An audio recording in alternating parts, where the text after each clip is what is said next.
Before we begin, I'd like to just take a moment to remember our colleague, Lindsey Graham. He was a statesman and a friend to everybody here.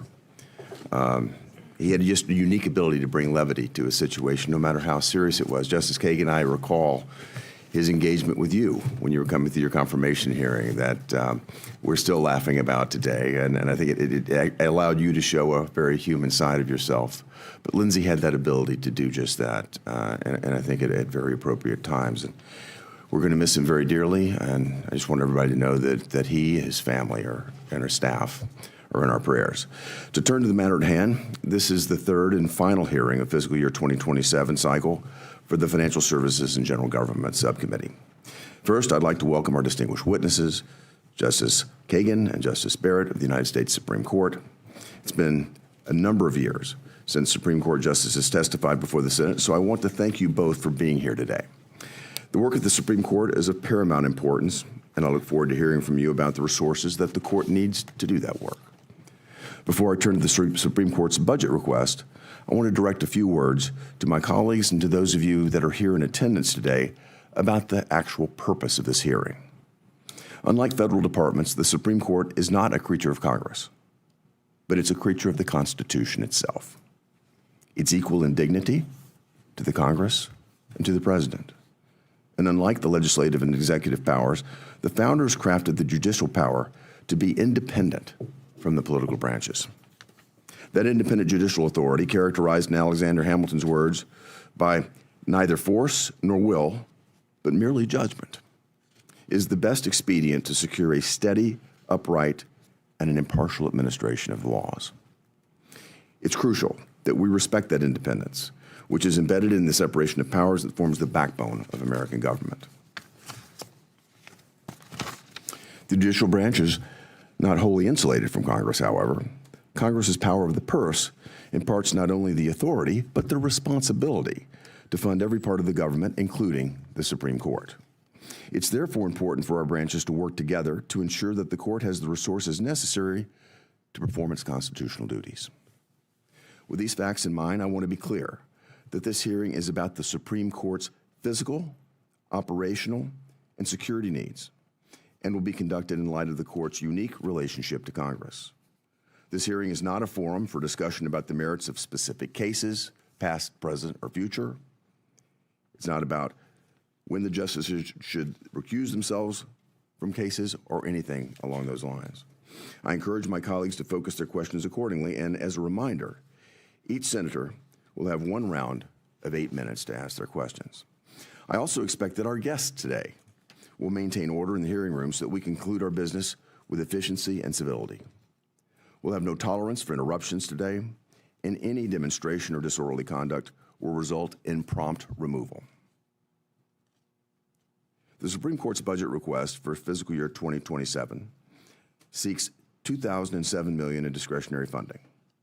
This amount is $13.9 million, or 7.2% increase over the total amount of discretionary funding provided for the Supreme Court for fiscal year 2026. The requested increase is driven by an increasingly dangerous threat environment and the recognition that more resources are needed to counteract this concerning reality. There's no denying that we're experiencing a disturbing level of violence against those who serve in the highest levels of government. President Trump has now survived 3 assassination attempts in the past 2 years.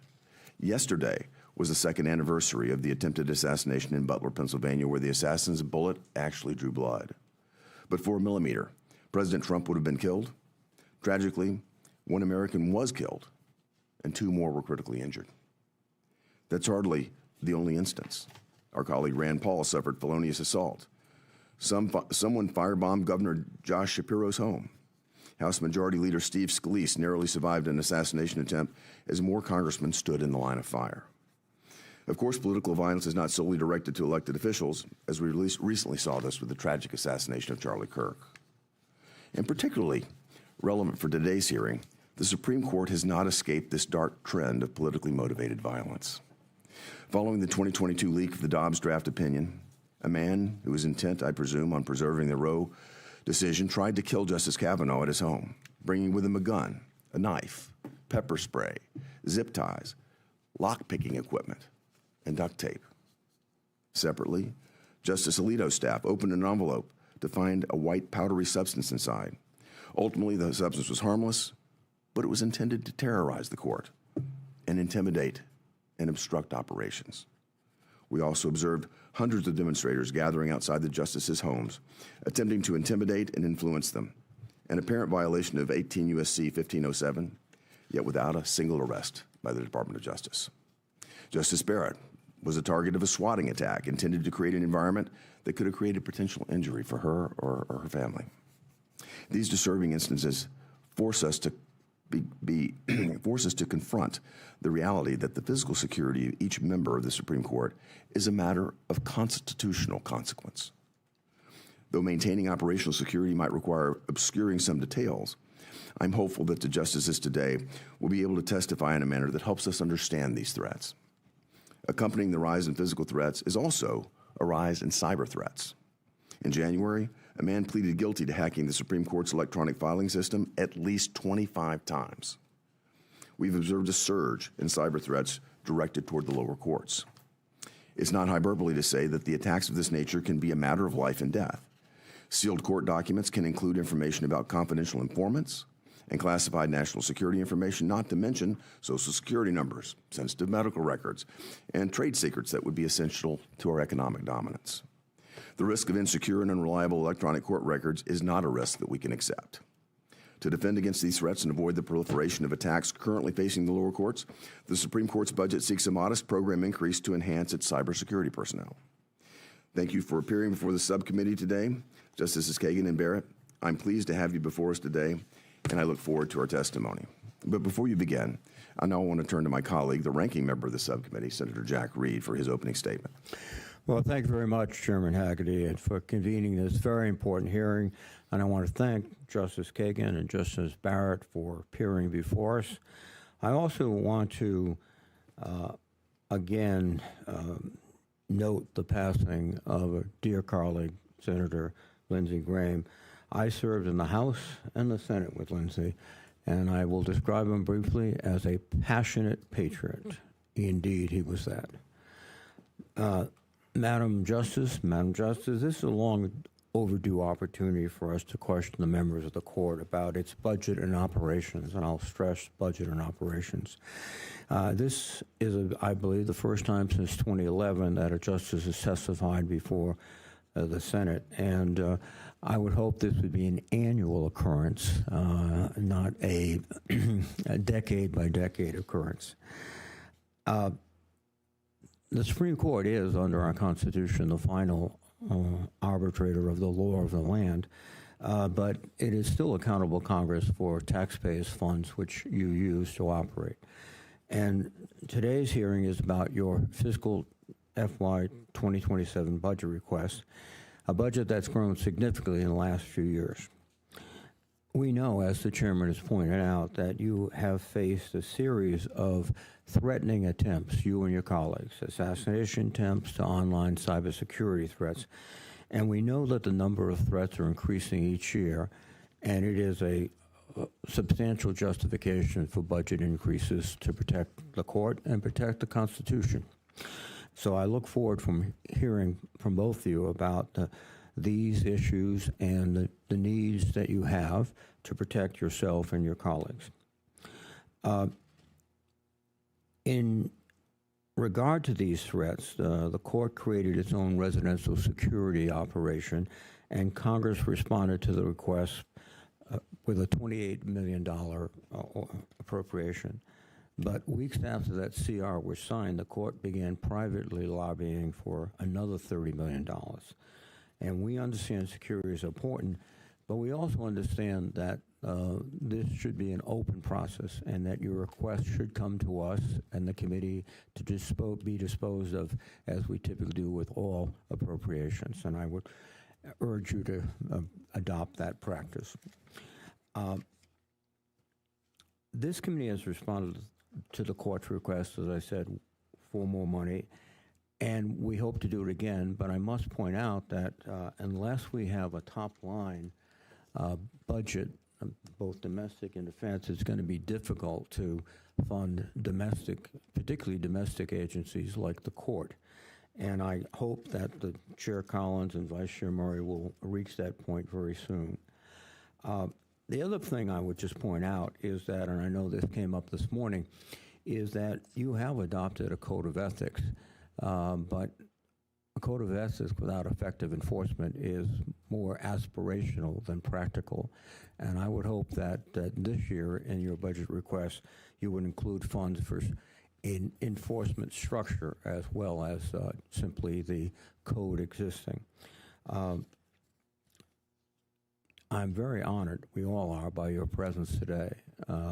And I indeed look forward to listening to your responses and to cooperating with you so that we can strengthen the court and provide the support you need to carry out one of the most principal duties in America, which is making sure the Constitution is alive and well throughout the nation.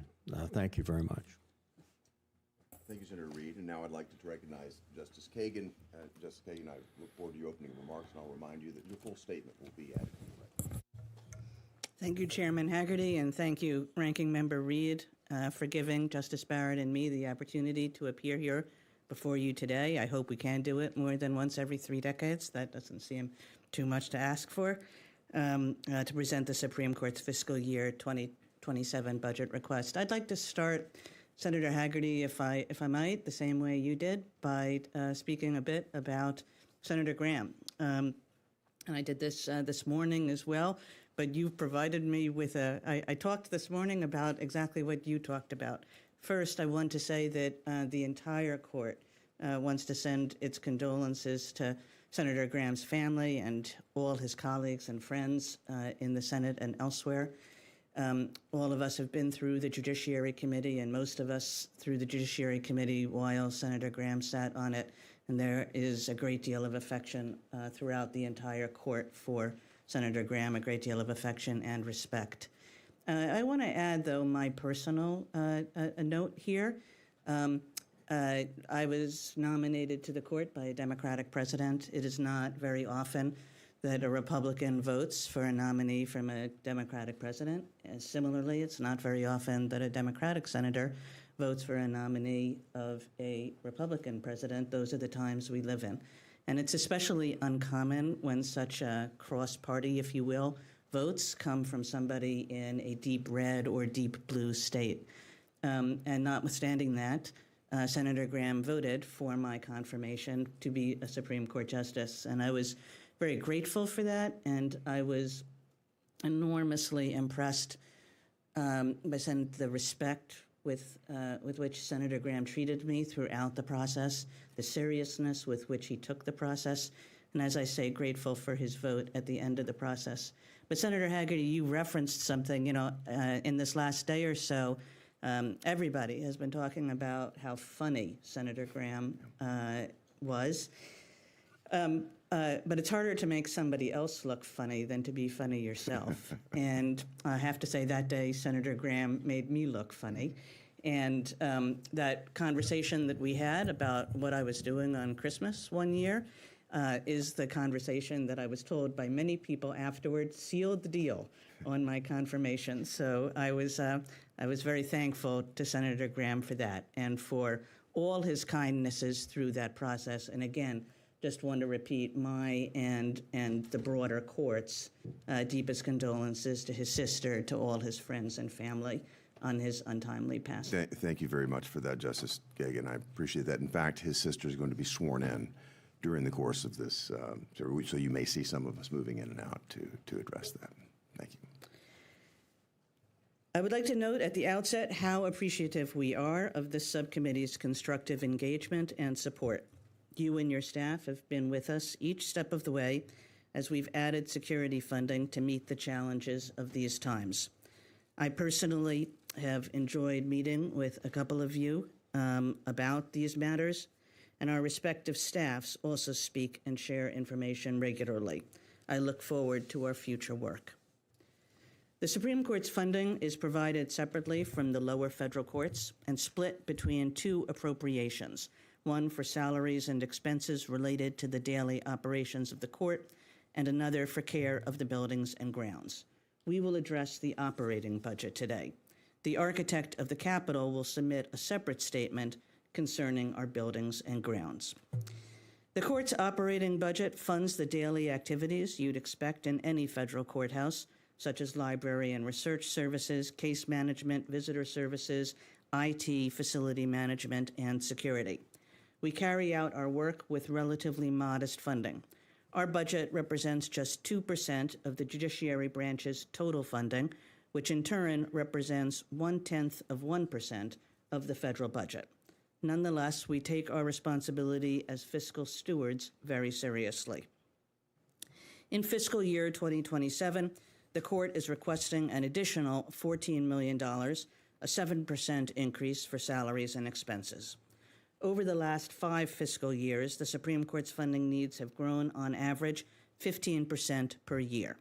Aside from annual inflationary increases, recent growth in the court's budget has been almost entirely for security expenses.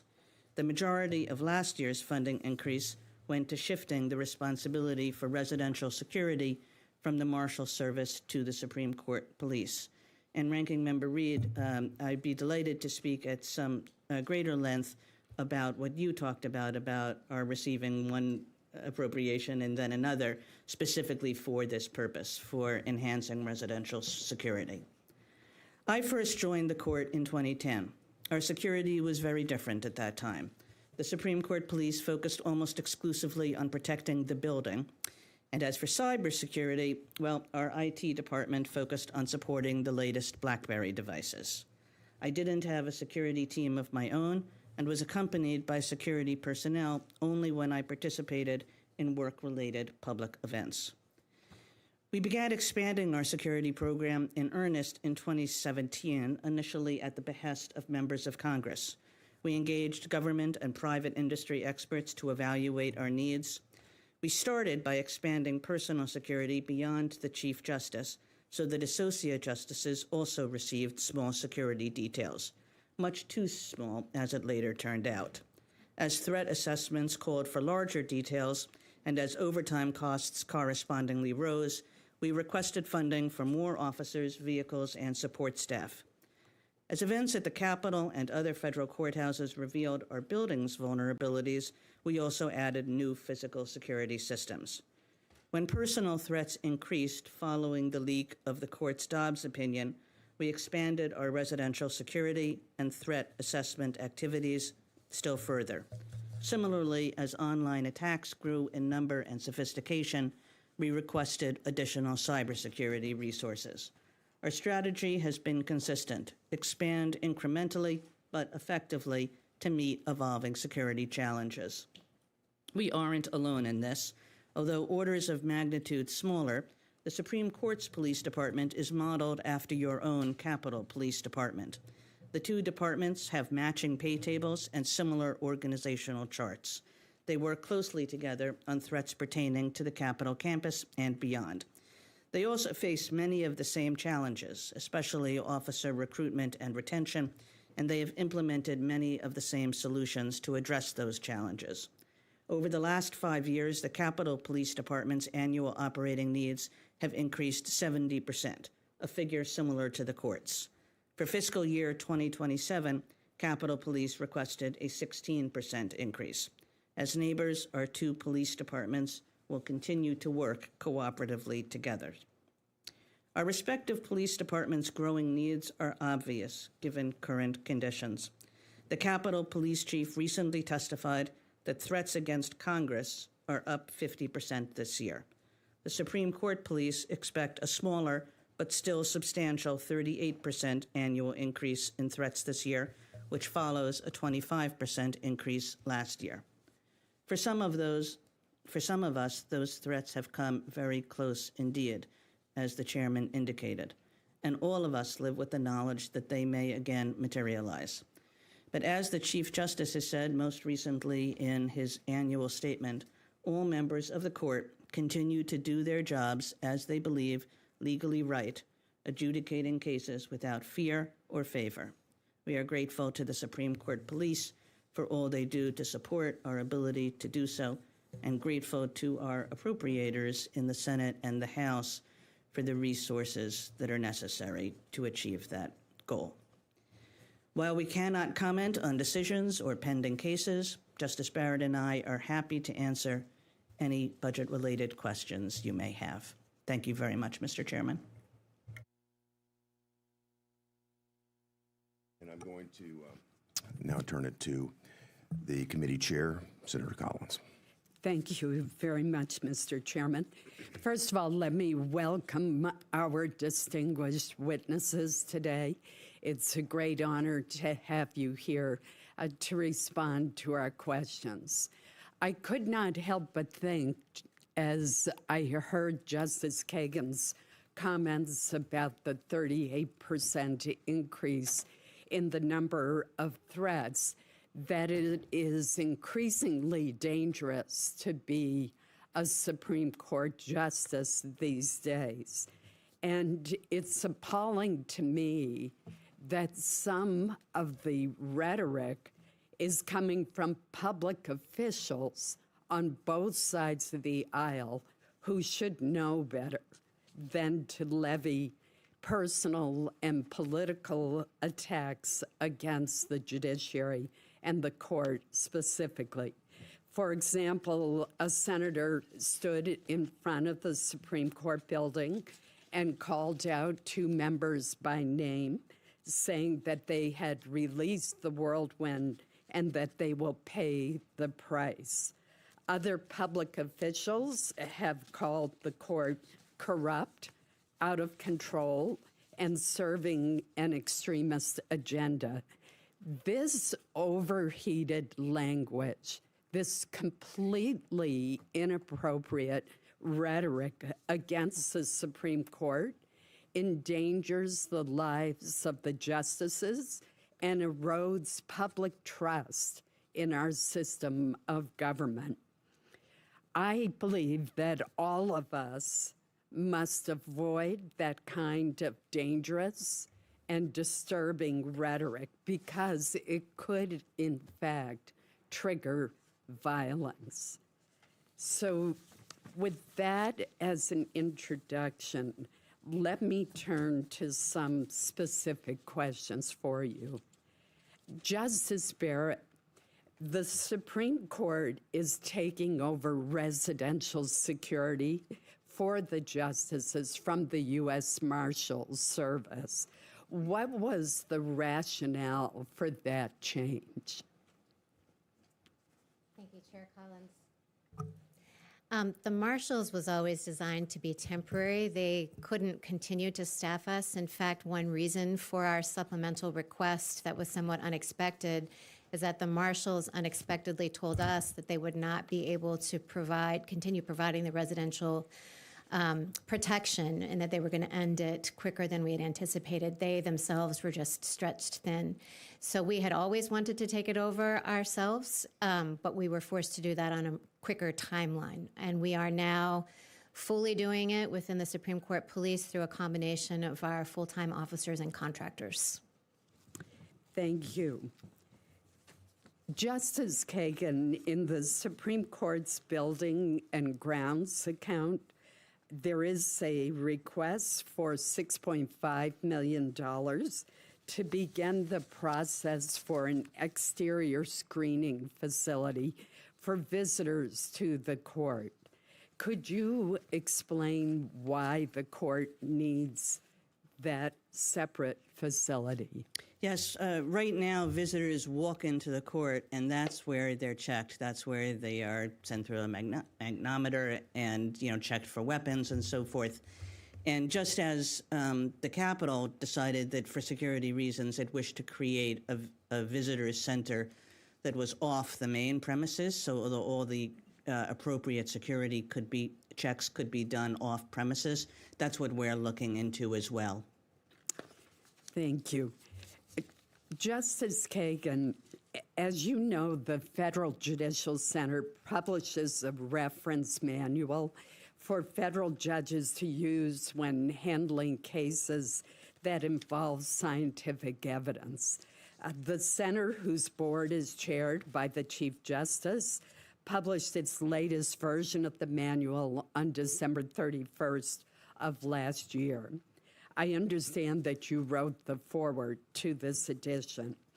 I am aware of concerns that this version included a chapter that, in the judgment of some people, disfavored a particular class of litigants by suggesting that contested issues were not, in fact, contested. Are you aware of this controversy? I have become aware of it. As you say, I wrote the foreword. The foreword is just a page-long thing that the Federal Judicial Center asked me to provide, as other justices have provided for other editions of the book. So I hadn't read the chapter in question prior to that time. Actually, I still haven't read it, but I know that the controversy that you're referring to, which is about the climate science chapter, and whether there were statements made within that chapter treating as uncontested things that many people continue to contest. And the head of the Federal Judicial Center, Judge Rosenberg, has engaged with the people who have made those criticisms and those objections. In the end, the Federal Judicial Center has withdrawn that chapter from the book on the view that anything that gets so many people riled up, and anything that so many people think, wow, that was way too hasty. There's still lots of disagreement about things that you presented as entirely agreed upon, should not be in a book of this kind. The entire purpose of this book really is not to take positions on contested and contestable matters. It's to help judges, assist judges with respect to scientific issues, but not on not with any kind of slant either way. And because so many people did think that chapter was slanted in a particular direction, Judge Rosenberg decided to take it out of the book. I know that she is engaged with members of Congress about her decision, about where to, what to do next, about how to make sure that the processes that the Federal Judicial Center uses are good ones, and that a situation like this does not come up again. The Federal Judicial Center is a generally terrific organization, and that's why, I was glad when they asked me, write a few paragraphs introducing the book. This is a book that's existed for 30 years and has, in different editions, and has assisted countless numbers of judges during that time. So I was glad to do that, and I think that Judge Rosenberg's hope is that things will be learned from this experience, and that we won't, that the Federal Judicial Center won't ever find itself in this position again. My thanks to you both for your service. Thank you, Senator Collins. And I want to thank both of you for appearing today again. Senator Collins alluded to the fact that it's becoming increasingly dangerous to serve as a Supreme Court justice. The statistics underscore that. But beyond the statistics, there's a human aspect to all of this as well. That's the fact that you and your families have to live in an escalated threat environment. And so I'd like to start with you, Justice Kagan. You've been on the bench for 16 years at the Supreme Court. You've seen the environment change, and if you could just elaborate on how it's changed and how it's affected you and your family. I joined the court in 2010, and it was an entirely different world then. We did everything. I just walked out on the street. I had no security with me at any time. I drove back and forth to work by myself. Every so often when I went out to do a major speech, security personnel would accompany me there. But honestly, none of us particularly thought about it at that time. We started thinking about it in 2016, and the occasion of that was Justice Scalia's passing. Justice Scalia went down to Texas for a trip, and when he died, there were no security personnel in the immediate environment. The closest marshals were some 2 hours away, and that made people a little bit sit up and take notice. And right after that, two members of the House, Congressman Issa and Congressman Cummings, they were in the midst of an exploration of the various security services provided to people in government, and particularly with respect to the Secret Service. And the way that Chief Justice described the conversation that they had with him to us was this, that Congressman Issa and Cummings came into the Chief Justice's office and said, you know, we've been taking a long, hard look at security in different parts of the government, and we think you're out of your mind. That they said, you know, the office of the director of the Office of Personnel Management has more security than the Supreme Court justices do, and surely the Supreme Court justices are doing more things that are more controversial on a more continuing basis than the director of the Office of Personnel Management. So the Chief Justice came into our conference one day and sort of told us about this conversation and said, you know, things have got to change. And we started to change them. I mean, there was a little bit of like, oh, do we really need this? Because, you know, it's more pleasant to live without security than it is to live with security. So there was a little bit of resistance, but I think people recognized the wisdom of what the congressman had told us. And so we started incrementally and, you know, to increase security presence. We started to think about each individual justice having a separate detail that knew their practices, that knew the way they lived, that knew the kinds of security needs that they had. And then the big ramp up after that, there was, you know, sort of an incremental ramp up, and the big ramp up came with the leak of the Dobbs opinion when the threat level really dramatically increased for some of my colleagues, and that's when there was, you know, what had been going on acquired even more urgency. So I think that that's the history of the thing. Right now, each of us has a detail of between 4 and 8 security people. They accompany us pretty much everywhere. So life has changed a great deal for all of us. It certainly has since 2010. Even yesterday here at the Capitol, there was a man apprehended and arrested pulling up to one of the barricades here at the Capitol asking for directions to the Supreme Court, and he had a gun in his lap. So it's striking, and I'm glad we're focusing on this now. Justice Barrett, you've obviously served a shorter period of time than Justice Kagan, but I'd like to know your perspective as well and how it's affecting you, your family, and what you've perceived as the threat. Thank you, Chairman Haggerty. Yeah, I've experienced it in a very personal way, and I can share just a few of my own experiences. There was a time, and it was shortly after the Dobbs leak, when the threats to my life were particularly intense, and my security detail thought it was a good idea for me to have a bulletproof vest. So I took it home from the house, went into my bedroom, threw it down, and turned around, and my 12-year-old son was in the doorway, and he said, "What's that?" And when I took this job, I didn't really anticipate being in the position of having to explain to one of my children what a bulletproof vest was and why his mom had it. So that was one issue. It was reported in the news that about 6 weeks ago, I was the victim of a swatting incident at my house. One of our teenage sons walked out the front door, getting ready to head out with friends, and the street was full of county policemen, and then I also had my residential security presence there. They had responded to a false alarm saying that there was gunshots being fired inside my home. And I was very grateful for the residential security because they were able to coordinate with the county police before the county police entered my home. And the other thing I'll say, and this is not unique to me and my colleagues, but this is experienced by people throughout the federal judiciary, are anonymized deliveries, and they often come in the name of the murdered son of one of our district judges. The message that these, pizzas and other things that are sent to us, is fairly clear. They're often sent to members of our immediate and extended families as well.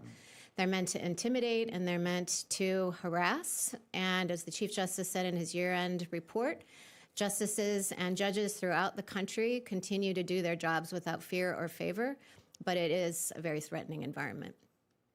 And if I might add just a teeny bit, this is a problem that not only Supreme Court justices face, but judges all across the United States, federal judges and state judges as well. And most of them have considerably less in the way of security resources than we do. So it's and a special issue to try to figure out how to get better security for judges all over the United States, even as we focus today on the Supreme Court's security needs. I'll come to another point that I think concerns all of us, and it has an impact on your security as well, and that's the leaking of information coming from the Supreme Court.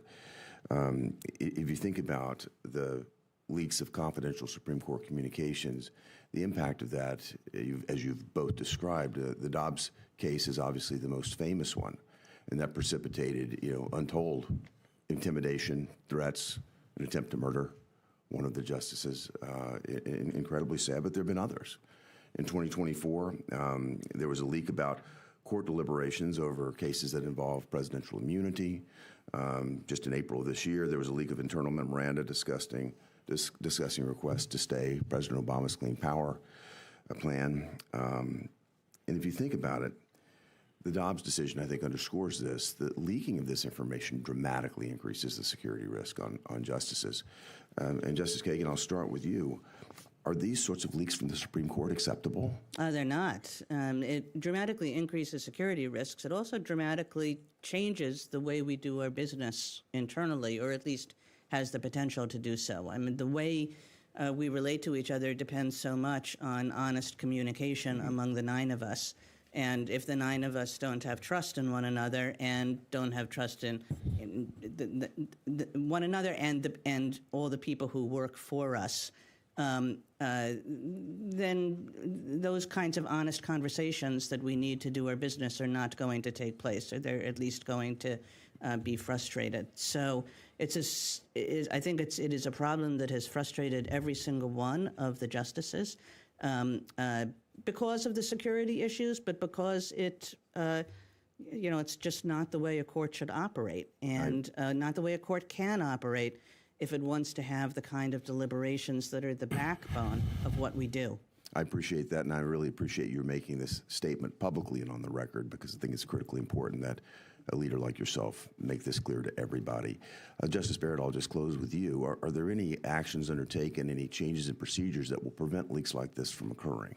We're doing our best. We have instituted protocols to try to keep better track of who has access to documents, who's touched documents, where they've been printed.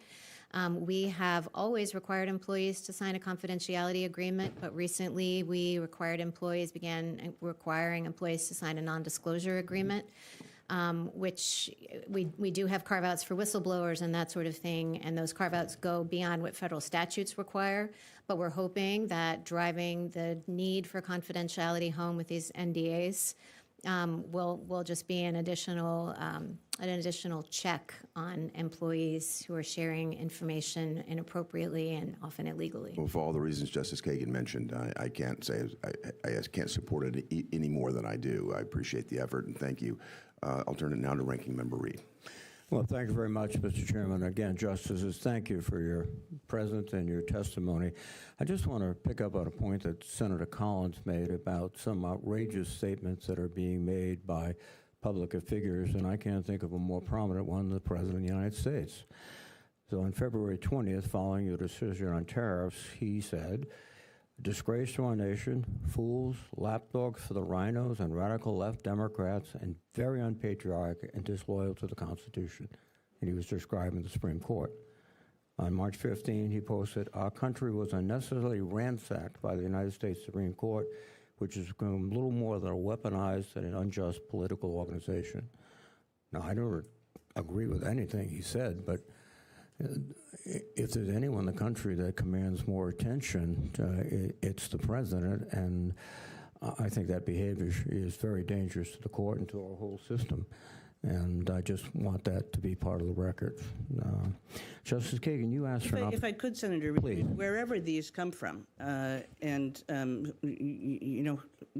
whatever political figure says them, whatever party that political figure is a member of, these statements are really unhelpful. They're dangerous in terms of individual justices' security, and they're not appropriate in the way to treat a coordinated branch of government. I think that Chief Justice had a year-end statement last year where he talked about this issue, and he talked about, like, criticism is fair game. I mean, go for it. You know, life in the big city is that you're subject to all kinds of criticism.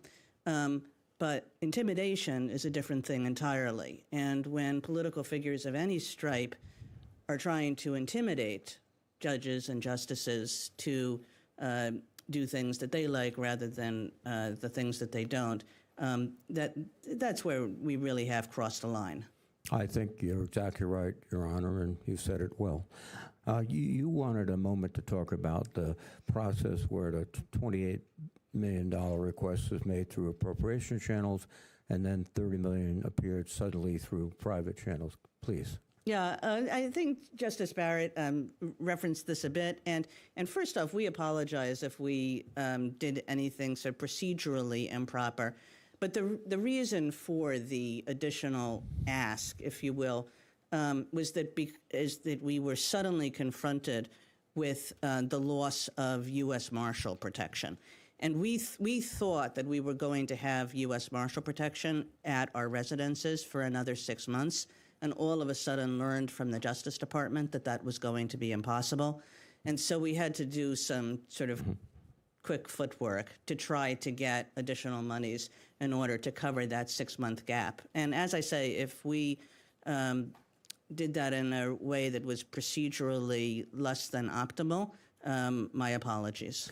Well, your security is more important than procedural niceties, so there's no issue here.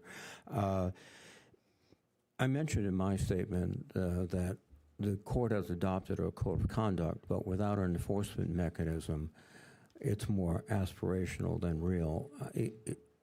Is there any, and both you and Justice Coney, is there any attempts now to create a very effective enforcement system? You want me to start?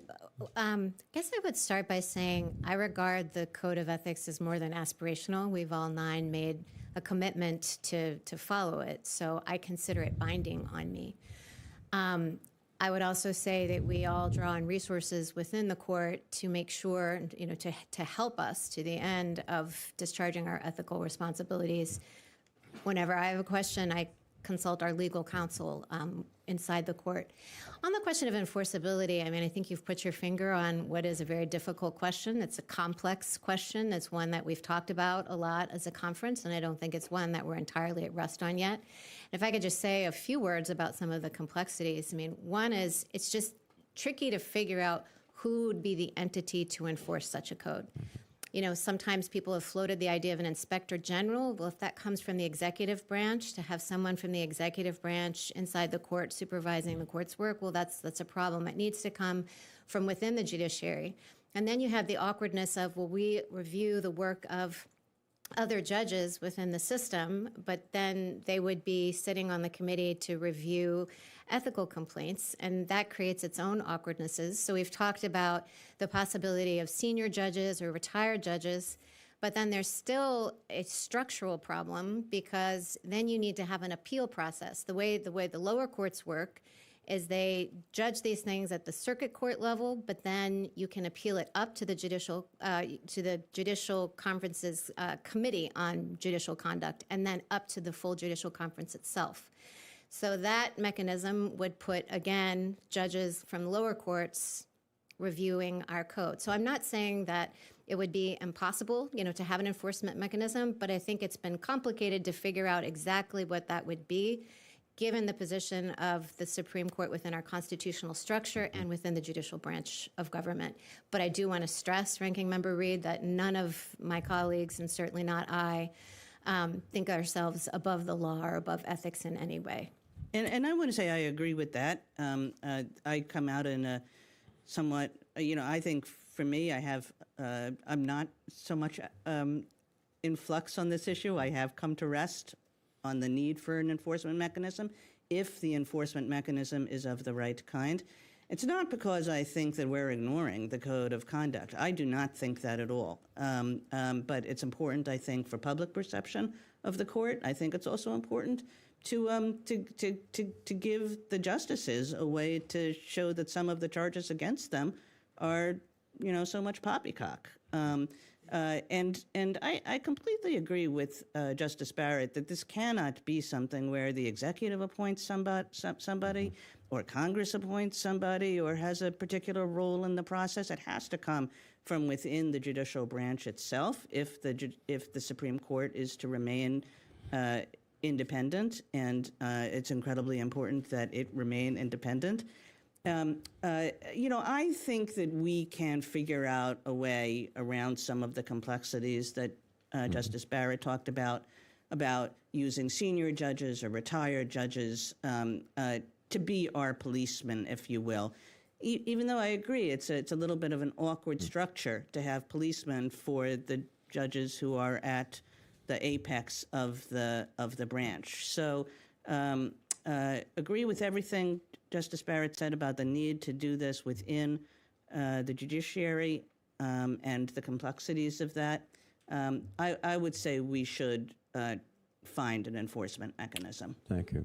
Just a final point, which is I think the court has not escaped the situation of every other branch of government, which is, according to polling from Pew, 48% of Americans have a favorable opinion of the Supreme Court. That's down from 70% 5 years ago.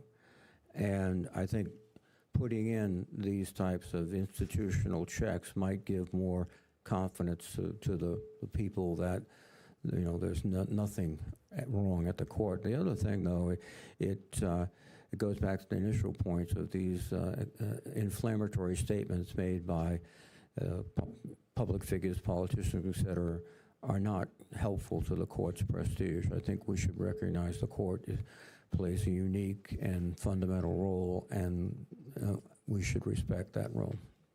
Thank you very much, Mr. Chairman. Senator Durbin. Thanks, Mr. Chairman. Thank you all for being here. I want to follow up. Senator Reid has touched two areas that I wanted to address, and one is the statements made by elected officials and others derogatory of judges, justices, and the court. Tomorrow we're considering Acting Attorney General Todd Blanche's nomination, who has said of the court that they are rogue activist judges and repeatedly claim the administration is, quote, at war with the federal judiciary. That kind of rhetoric, I think, is unacceptable on either side of the table, Democrat or Republican, liberal, conservative. It just inflames people and has them thinking in terms of violence that may reach physical violence if we're not careful. So I want to just add the chorus that violence is unacceptable at any stage of the spectrum.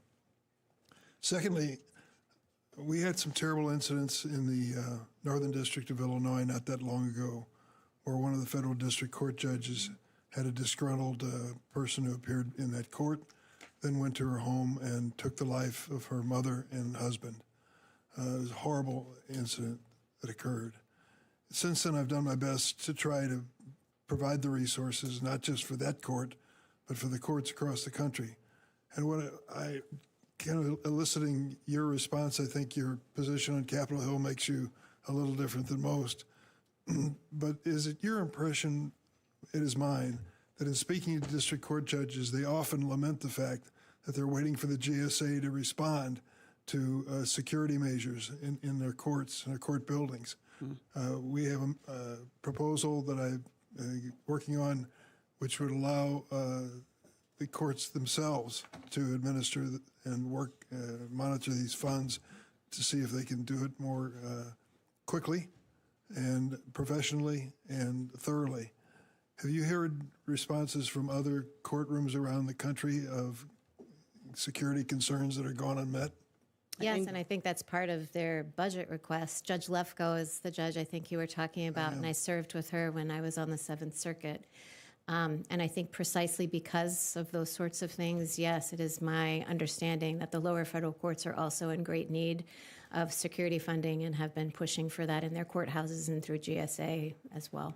And we're in a bit of a different position because we don't use GSA. We're under the Capitol Architect and have done very well with the Architect of the Capitol, that office has always been very attentive to our needs. But the lower federal courts are reliant on GSA, and I know have some significant concerns. Very much so. And it's interesting, a few of the judges came to Capitol Hill to speak to members, and each time they would speak to one of the senators about the situation in their courthouses, they got the same response. Where do we sign up for going some different route, more efficient route, a quicker response when it comes to security?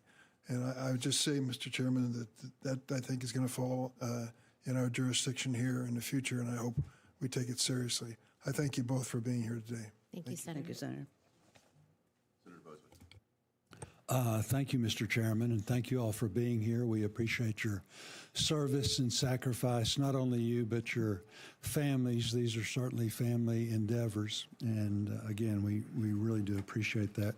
I had the opportunity to chair this committee several years ago, and during that time, it was well known that you all were perhaps the most efficient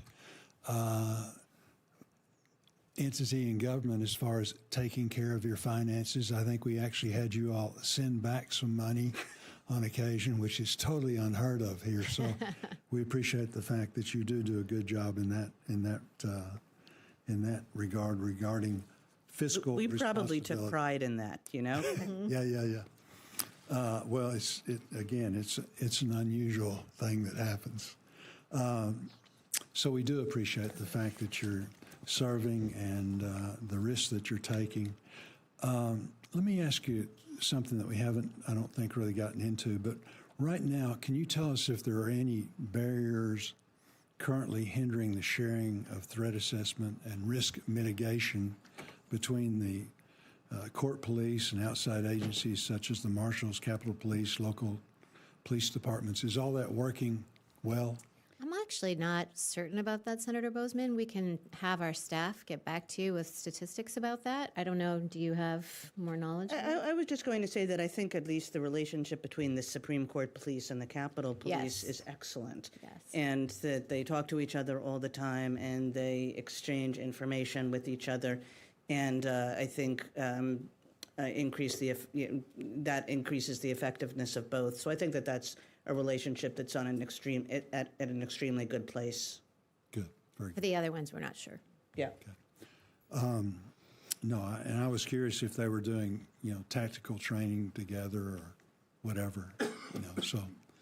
We can get you more information Well, on and that. again, that's something we certainly would, be willing to help you with if that's not the case. Tell us about staffing.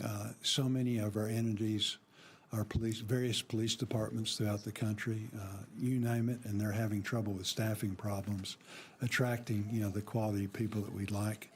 Our law enforcement does a tremendous job, but that is an issue. Do you all see the same issue? It's a challenging environment in which to hire police officers. There are fewer police officers than there is demand for police officers. And I know that the Capitol Police is experiencing that, and we're certainly experiencing that. So we're trying to ramp up, but in this environment where the supply is less than the demand. We've used various kinds of recruitment incentives. So we've tried to structure our pay in order to be to really compete well for police officers, and we try to ensure that we're the best possible place to work. And I think we're making great strides. So we really have increased our police force substantially, but we still have a ways to go to get it to where we want it to be. So it's still sort of foot on the gas, and this is not something that can be done overnight to get a quality police force. I think we're still looking for 100, 150 more officers, and that will take some time. Very good. So tell us again, you have this fiscal year 27 request in, increased funding. Tell us how that request will increase security and make the court and your lives safer. Sure, so I can take a crack at that. I mean, the items that we are hoping to fund through this 2027 fiscal year request are personnel is the biggest line item, and that would be for new officers in our dignitary protection unit and building security officers. So that's the most pressing gap. That is what the bulk of the money is for. That's 14.6. We would like another residential security office. We're running out of space inside the court building to house the new security officers that are staffing the residences. So that accounts for another $2 million. I'm going to put my glasses on here. 12 new cybersecurity experts to deal with the increasing threats to our court systems, which Chairman Haggerty mentioned before, and then annual inflationary increases, and that's about it. That gets us to about 14. Very good. Well, thank you, Mr. Chairman. And again, we appreciate your service and sacrifice. And I think you make a very compelling case, a great argument. You're in a different situation now. You're not hearing an argument. You're actually giving an argument. And I think so far you're doing very well. Thank you, Senator Bozeman. It's easier to be up there, though, you know. I don't know about that, Justice. Senator Kearns. Thank you very much, Chairman Haggerty, and thank you, Justices, for being here. I served alongside Senator Bozeman on this exact subcommittee, and having previously served at the county level where security and protection for our courthouse was a part of my responsibilities, and having seen some really disturbing incidents at the state and local level and federally, I welcome this conversation. Senator Cornyn and I worked together to promptly introduce and get unanimously passed the Supreme Court Police Parity Act in 2022. And I have a couple of bills I want to talk about. But let me pick up where Senator Durbin left off and reference back my time on FSGG. The Judicial Conference described the condition of the federal judiciary's facilities as having reached a crisis point. I'd say that's certainly true of the courthouse in Wilmington, Delaware, and asked Congress to create a separate judiciary building service that would transfer responsibility from the General Services Administration for the judiciary. I'd just be interested in what you think of this proposal and whether creating a new JBS would be preferable to reforming GSA, and whether assuming direct control over courthouse management might improve efficiency and reduce costs, or might be a needless burden on the federal judiciary. I think we probably don't know enough about the specifics of the bills to be able to comment on that. I think we have heard, what we said before, frustration among federal judges about the current system. Exactly how it should be changed, I think we're not prepared to say. We'd certainly welcome your input on it at some point, because I clerked for Judge Roth in a courthouse that, when I have visited recently, is exactly the same. Yeah. And with the same security challenges that it had 40 years ago. The primary role, Justice Barrett, of the Marshal Service is to protect the federal judiciary and the federal court system and to enforce federal court orders. But it's housed within the executive branch in the Department of Justice and is overseen by the Attorney General. Your court's already moved away from Marshal Service protection, as we've discussed, to build a Supreme Court Police Department answerable to the court. Do you think other federal courts should also follow suit? Should Congress move the Marshal Service out of DOJ and into the Article III branch?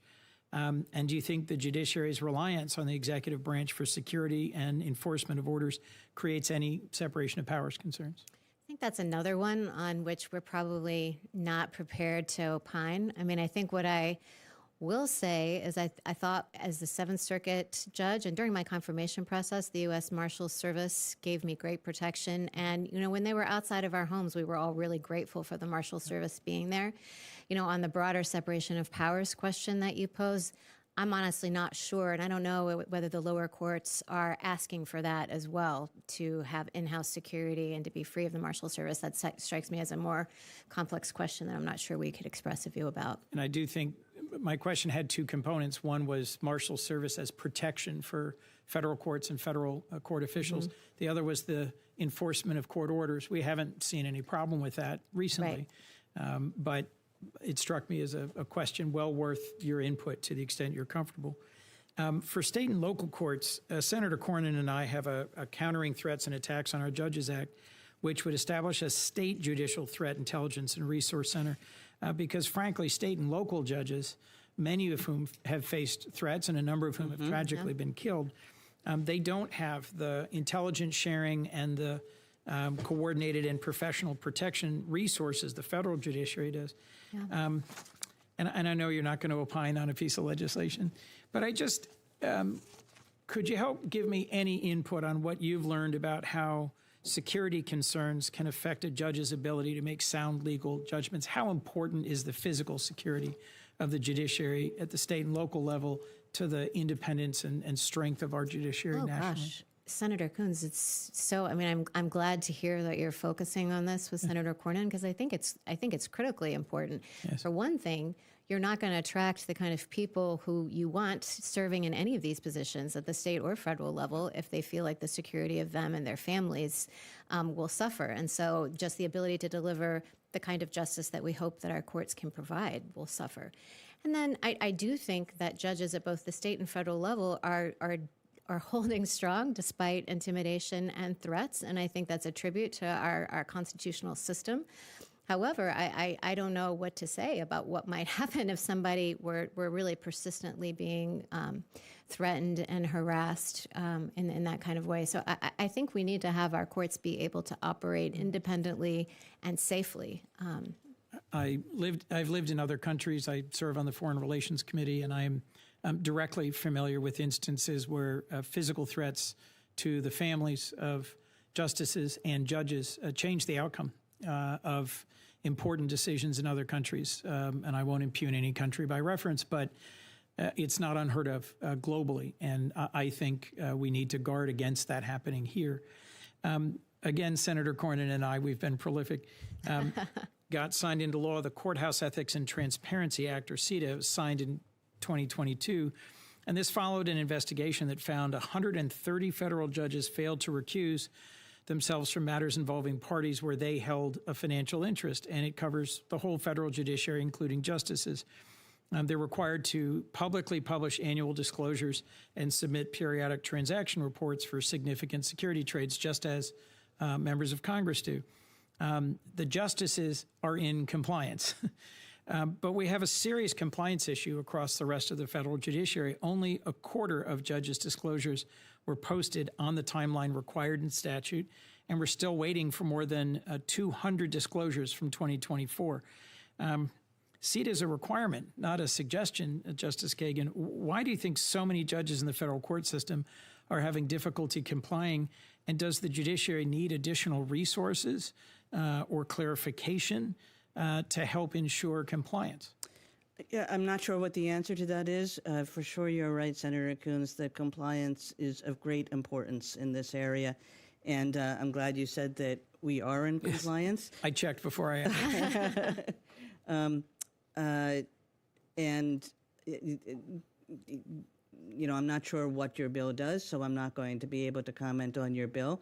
But there's no question that every judge should be in compliance with those requirements. The version that applies to Congress has a financial penalty when your disclosure is not submitted on time. The version applying to the judiciary does not. And I wondered if you thought we should harmonize the legislation. That I'll take a pass on.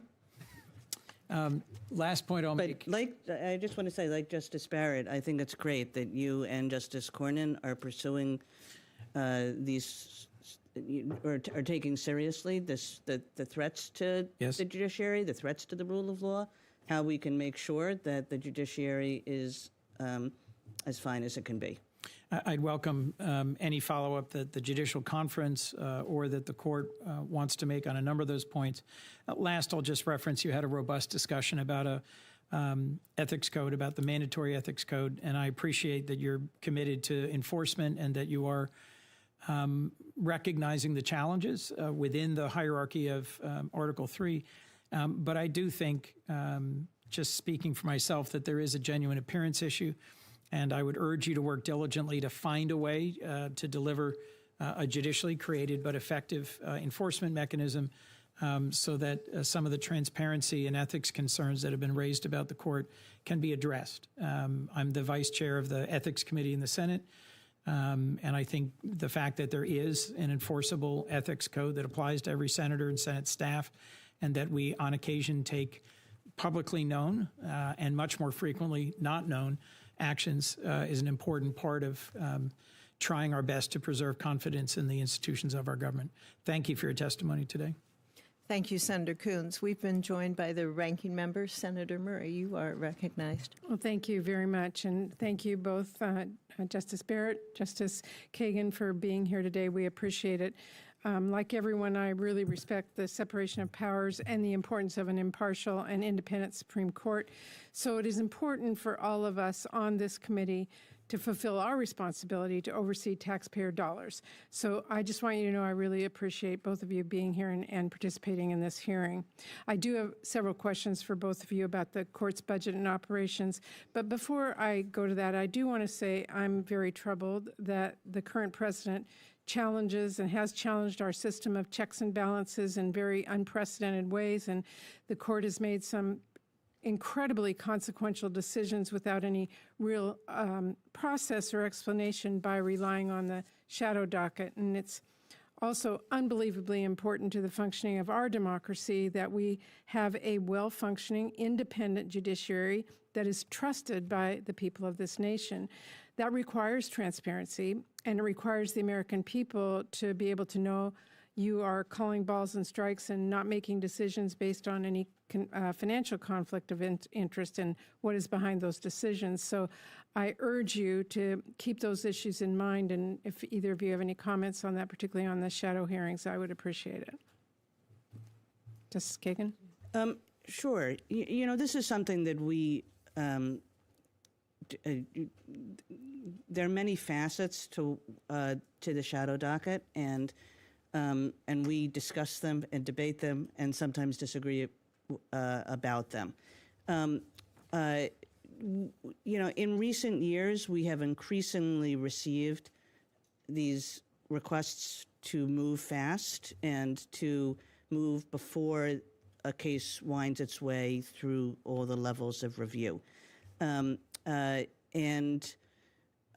know, we have to decide what to do with those requests. We argue about the standards to be used. We argue about how those standards apply in particular cases. Sometimes Justice Barrett and I have agreed. Sometimes Justice Barrett and I have disagreed. I think for myself, what the court is doing better on, but is not completely there on, is even when we feel as though a earlier decision is appropriate, finding ways to incorporate greater process into our decision of those cases. So have oral arguments, have more briefing, make sure to explain ourselves in our decisions more than we did at you know, maybe a year or 18 months ago when we first started being swamped with these applications. I think we can still improve what we're doing. I think you're exactly right that transparency is important, that people need to know, lower court judges need to know, litigants need to know, the public needs to do what it is that we're deciding and why. There are occasions where emergency relief is absolutely appropriate. And it's finding those occasions, but no others, that is the challenge of this. Okay, I appreciate that response, and don't know if you have anything to add. Oh, I'll just add one thing. I think one of the challenges, you know, as we're trying to adapt and respond to the number and character of applications that we receive, I think one of the challenges is on our merits docket, we have a very well-established process for handling cases, and each case is treated the exact same way, the same deadlines, the same briefing limits, oral argument, et cetera. And as Justice Kagan alluded to, it's a little bit different with these emergency applications because I don't think any of us takes the position that we should have an opinion written for every one of them or oral argument for every one of them. So it's not quite the same one-size-fits-all process on the emergency docket that we have on the merits docket. And so I think what we're working on now is figuring out which ones do warrant that more process, the oral argument, more briefing, and which ones should be handled in-house, which ones warrant more explanation, which ones really should be just an order. And I think that has been something that we're just working through. Well, I encourage you strongly to work through that and make it clear. I think, especially at this time, whether it comes to trust or transparency or truthfulness, the public needs to know, and I think you need to recognize that this is a serious question that many of our constituents have. So please continue your work and and reach a goal that I think everybody would support you on. So thank you. Now, on your budget request, this committee does take security threats facing the Supreme Court and everyone who signed up to serve the public extremely seriously.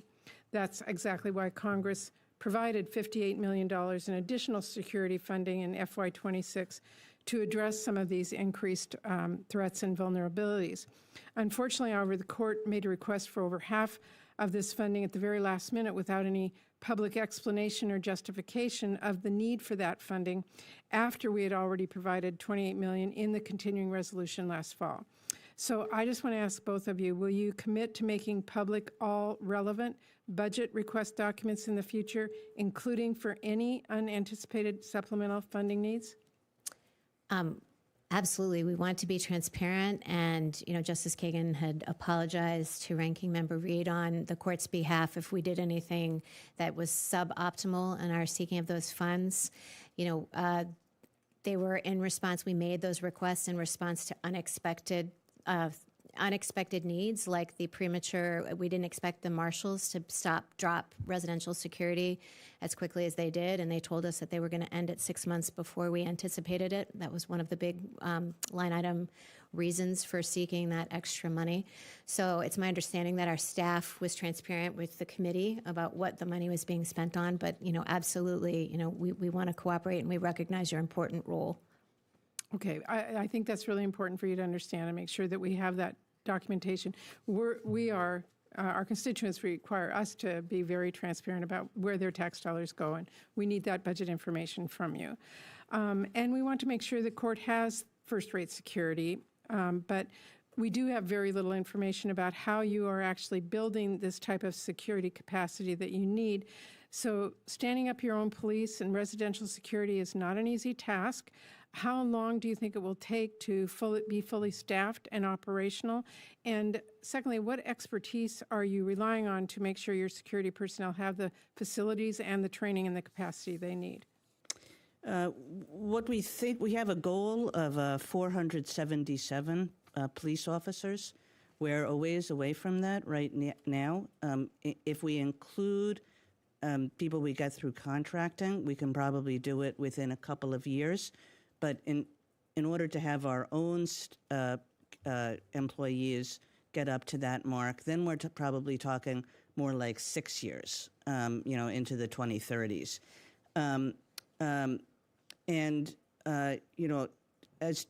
As to what kind of training is being used, I think we're going to have to unless Justice Barrett knows more than I do, I think we're going to have to provide you with further information about that.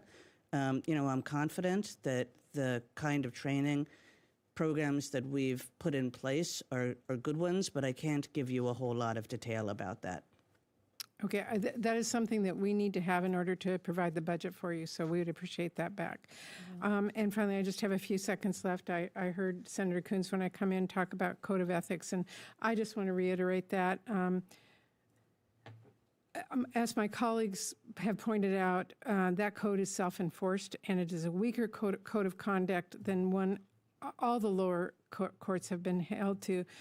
For example, it essentially allows justices to decide for themselves whether or not they are engaging in a political activity or accepting inappropriate gifts. I know you've been asked at this both in the House, and a number of people here have mentioned it, but I want to add my name and voice to the fact that we need, and our constituents need, to know that you have a code of ethics, that you are held to high standards, because that, again, is about transparency, and it is about returning confidence to the court decisions that are being made. So I appreciate it. Thank you. Thank you, Senator. Thank you, Senator Murray. Senator Husted, you are recognized. Thank you, Chair Fisher. To the justices, thank you very much for being here today.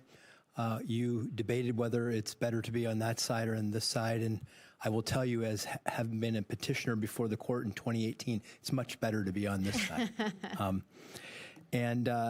And I think that you've made a strong case for your security, the funding for your security requests.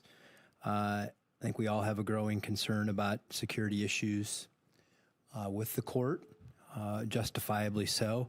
I hope that we will get a budget done and we will get an appropriations bill passed and settle on these top line discussions so that it doesn't set the stage for another government shutdown. So I'm hopeful that this is one of the many issues that we can get agreement on and get a bill passed.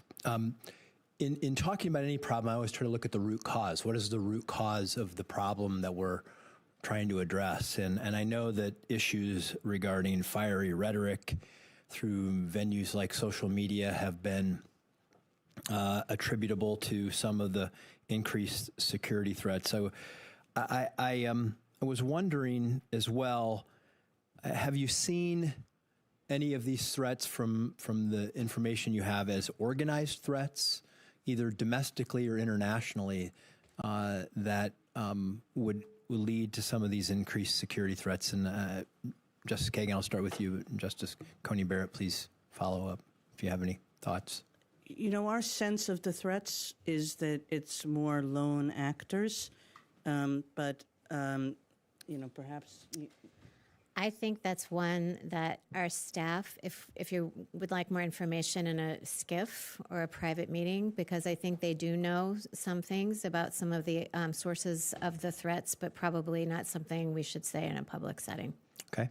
I appreciate that, and we will follow up and try to get more information on that, because I think it could help further make the case for why this is an important issue. In the cases of these security cases and the threats and things like that, do you believe that they're intentionally designed to intimidate you, to alter or change the opinions of the court? It's hard to see how some of them are not designed to do precisely that.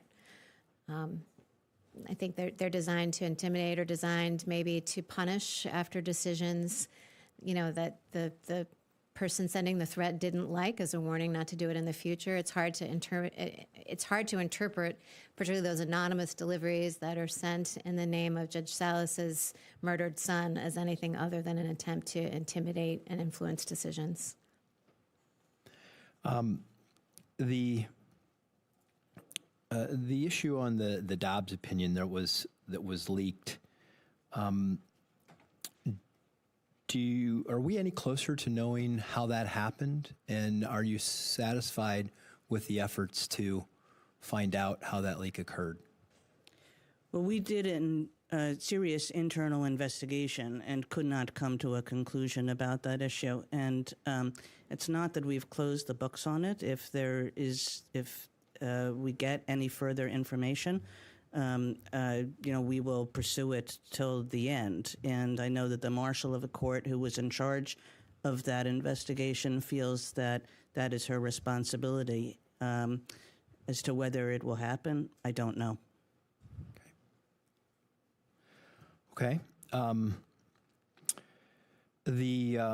We know this is one of the responsibilities I think we all have as public officials, is to watch our rhetoric and how we describe things, and it certainly hasn't gotten better. There's no doubt about that, and the words that people choose can be very inflammatory. But also the words that are sometimes chosen in judicial opinions have seemingly, to me, grown rather inflammatory on occasion, and not necessarily with the Supreme Court, but at all levels of the courts. Are you concerned about that? Is there any discussion about the words that are used in coming up with legal opinions that may indeed contribute to the problem? I think that, you know, all justices and judges write their own opinions. I would say, you know, speaking for, you know, myself and my sense of how judges think about this generally, is that our goal is to disagree about ideas without crossing the line into the personal.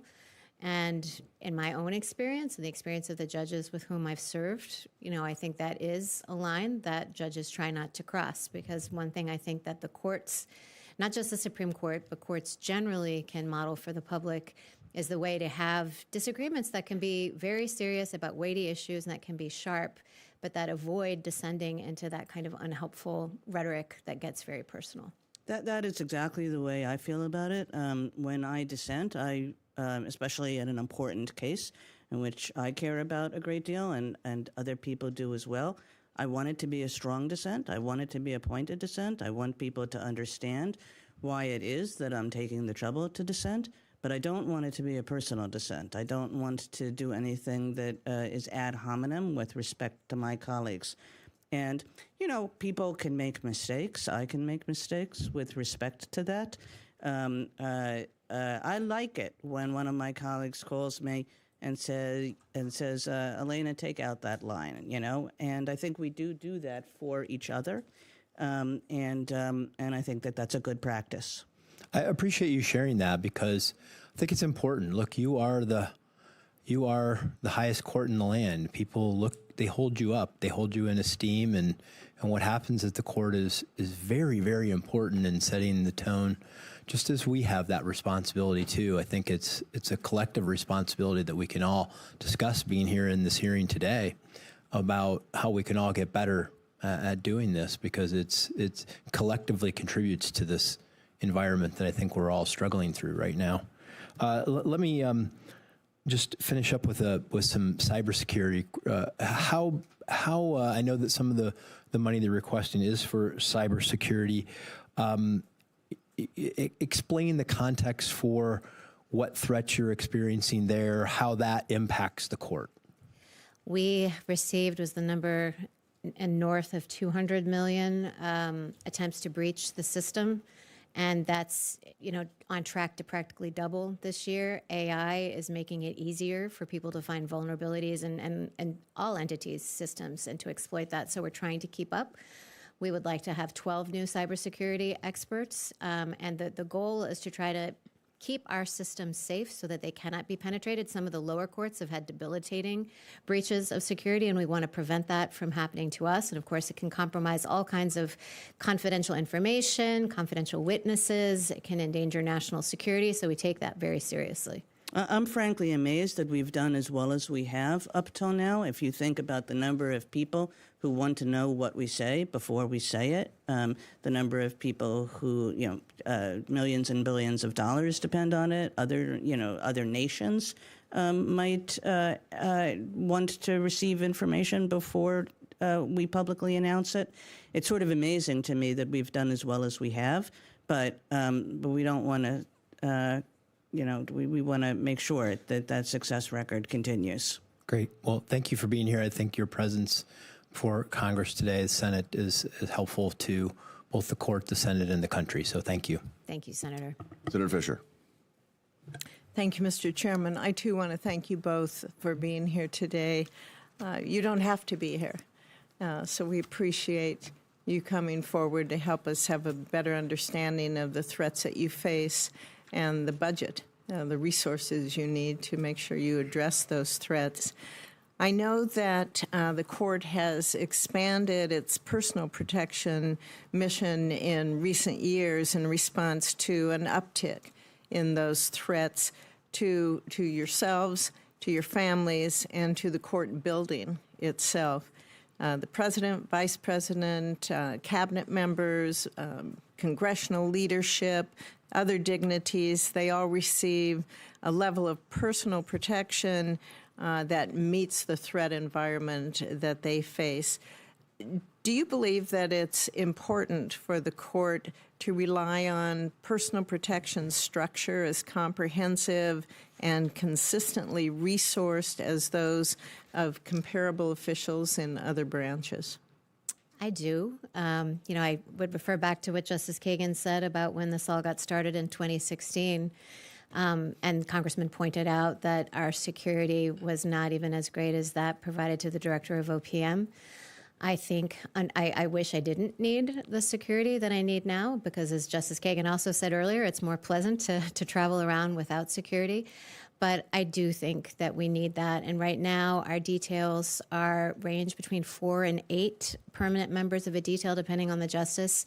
It's my understanding that cabinet level is more up at around 20 to 22, to try to prevent burnout and that sort of a thing. So I do think it's not feasible to manage this round-the-clock kind of protection with a detail of 4 to 8 people. when you look at the level of the threat that you're facing personally, do you believe that justices should receive Secret Service level type protection? When you say there can be up to 20 for a cabinet member, do you believe that that has to increase for you as well, personally, and then you tie in your residents, your families? I mean, I think the important thing is to have the level of protection be appropriate for us, and however that compares to the president is less important. So, you know, it's not like we have to equal the Secret Service or anything. What we need is the level of protection that we think will make us secure. And Do you have that now? I think that's what we're working towards. As Justice Barrett said, if you think that our personal details are 4 to 8, there's a lot of overtime involved in those 4 to 8 people. There's a danger of burnout. We really would like them more like 12. And I think at that point, our security experts have decided that that would be the appropriate level for us, and a level that keeps us secure. Yeah, I should add, when I said that number, that's counting the residential security that's allocated to each justice. I wasn't referring just to those who are with the justices during the day. But it is true. Sometimes, you know, I'll go someplace to an event or something that there will be cabinet members at, and I drive up in my one car, and there are 5 cars outside for a single cabinet member. So even now, I think that we have less protection than some. And I know that you are really facing a lot of institutional headwinds as well as this time, whether it's the philosophical attacks on the jurisprudence that you have, the institutional design of the court itself, and even questioning the institutional legitimacy of the court. And I believe Justice Coney Barrett, you talked about earlier in response to a question, you mentioned the threats to the institution. And while I happen to think those are really grave threats to the institution itself, I think what we're looking at here are the physical threats that you personally are facing. Can you, Justice Kagan, can you describe the importance of the security of the court? And when we do hear rhetoric about the legitimacy of the court, how does that personally affect each of you when the court's being attacked, but in effect you are? Yeah, I mean, I think the excessive rhetoric comes from all over the place, and it comes from members of each political party, and that is incredibly unfortunate for reasons that we've talked about before. That, you know, criticism is fair game. Everybody has a right to criticize the court. There are plenty of things the court does that people can criticize, but where it becomes intimidation, where it becomes incitement to violence, that's where the line is crossed, and serious people should know not to make statements like that. Correct. I wanted to ask you about the cybersecurity of the court and your leadership role, how that plays out among all the federal courts with cybersecurity. Do you have a pattern of what you're doing to make sure you can have a secure court there? It is national security on what you're doing. How do you implement that at lower levels? We are on a different computer system than the lower courts, and I know the lower courts are in desperate need of upgrading their computer systems, and they have been really attacked. And I think in large part it's because these systems are so outdated. And so I know that in their budget request is additional monies to try to improve the cybersecurity of their systems. Because we're on a different system, we don't share the same informational systems. our cybersecurity operates just differently. So I'm not sure, I'm not the cybersecurity expert, and we can have staff follow up with you, but I'm not sure that what we implemented, apart from things like best practices, would translate exactly into the lower court context. I'm assuming that you're seeing increased threats from foreign actors at the court, as we are across government, across business. Are you in the process right now of transforming your cybersecurity to address possible attacks there? I think our cybersecurity is designed to strengthen it across the board from no matter where the threats come. I do know that some of them have come from foreign actors, but I know that some of this information, first of all, it's beyond what I have access to at the moment, and some of it may be sensitive, but I think it's important for you to know it. And so our staff can follow up with you in a private setting or in a SCIF and give you some details about the kinds of threats that we've had. I'd appreciate that. Thank you both Senator again Fisher. for being here. Senator Van Hollen. Thank you, Mr. Chairman. Justice Kagan, Justice Barrett, thank you for your service. And I know you testified on the House earlier, and you've answered a lot of questions here. And so a lot of territory has been covered. I do want to circle back on a couple points. One is public trust in the courts, in our public institutions, because I do think that trust is vital to the public support of law in a functioning democracy. And I'm well aware of the fact that Congress's public standing is pretty low, but it's also true that public confidence in the Supreme Court has been sinking dramatically in recent times. There are lots of factors for that. I do think a contributing factor is the lack of a framework, enforceable framework, for your code of conduct. And of course, the Supreme Court adopted a code of conduct a number of years ago, but as you've both testified, there's currently no enforcement framework. And Justice Kagan, it's been pointed out that a few years ago, you argued that as a personal matter for yourself, you thought that the court should proceed to maybe, and I'm quoting, appoint some committee of highly respected judges with a great deal of experience, with a reputation of fairness,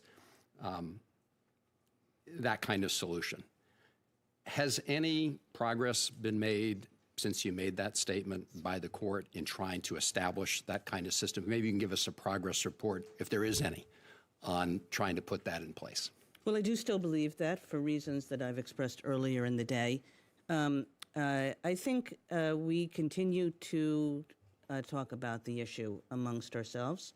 And, I couldn't really say, what the nature of those conversations are. That wouldn't be fair to my colleagues. But I think it remains a non-resolved question. Okay. Well, as a co-sponsor of what we call the CERT Act here, I hope you act before Congress does. I'd like to see the Supreme Court act on its own, but I do think there needs to be an enforceable framework, and I believe at some point there'll be the votes to do that if the Supreme Court doesn't do it itself. On a related sort of question of public confidence, I want to ask you about prediction markets, because prediction markets have faced very little federal oversight. They're largely self-regulating. We've already seen insider trading by government officials in other branches and in the military. Supreme Court justices and their staff have access to similar information. They're not immune from this trend.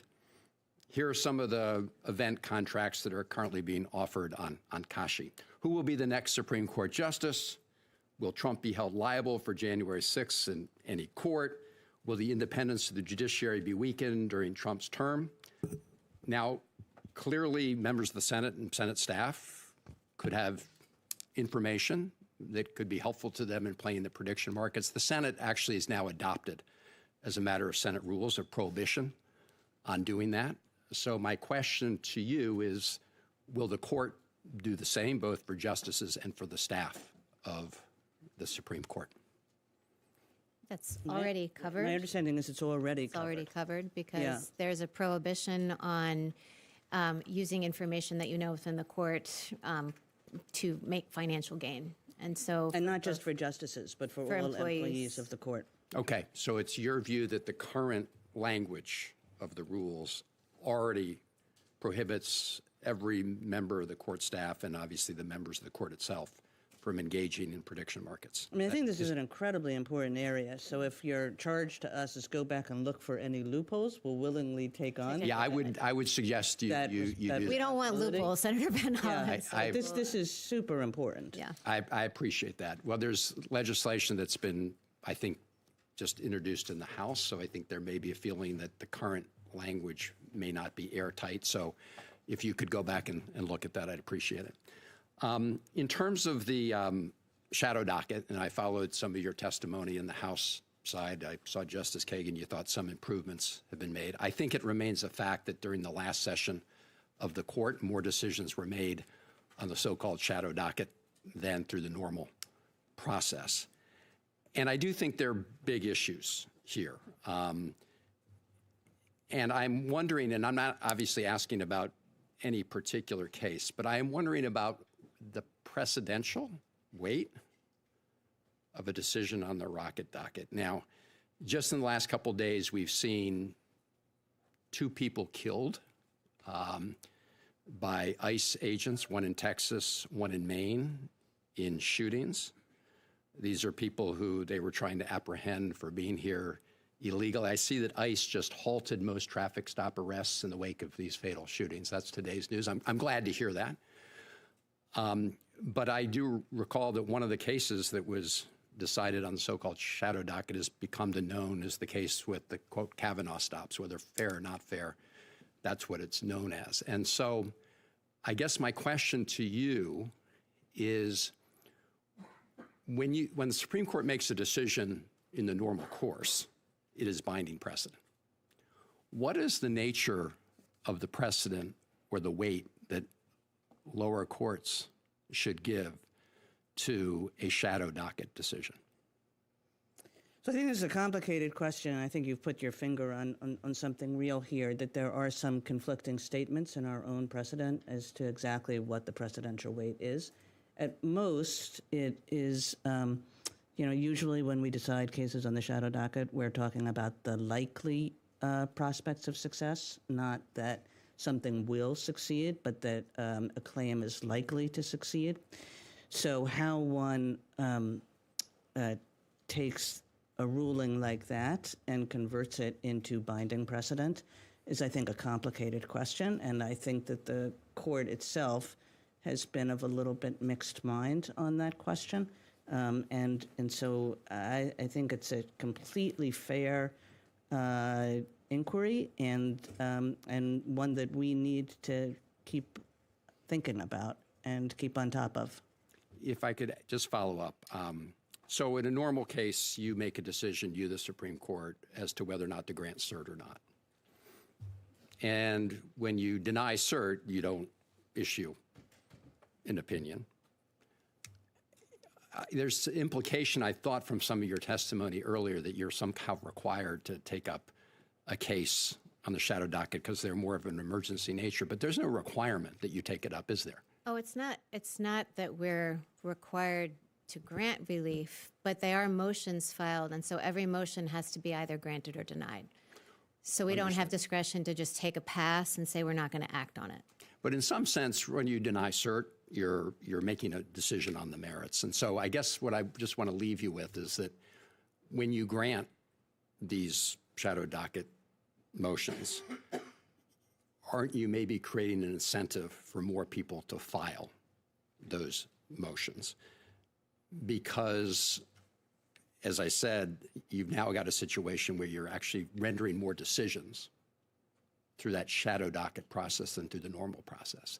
It's almost as if you're saying that there's automatic cert in the sense that you have to make a decision.